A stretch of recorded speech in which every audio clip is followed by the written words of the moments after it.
In today's video, I'm going to teach you how to attach your team's design system file to a Figma agent for better context. To get started, open Google Chrome and launch Figma. Once Figma is open, take a moment to make sure you're in the right workspace and that everything has fully loaded. This helps avoid small delays or missing interface elements while you're trying to follow along. Next, look over to the left side navigation menu inside Figma. In that menu, find the agent's icon and click it. This will open the agent panel, which is where you can manage how the agent works and what information it has access to. If you're using agents to help with design tasks, setup, or internal workflows, this panel is an important place to become familiar with.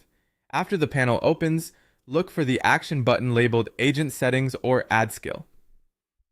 The exact label may vary slightly depending on your version of Figma or how your workspace is configured, but the goal is the same.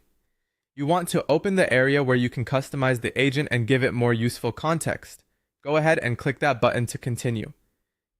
From there, attach your team's design system file to the agent. This step is especially useful because it gives the agent direct access to the design language your team already uses, including shared components, visual patterns, and established standards.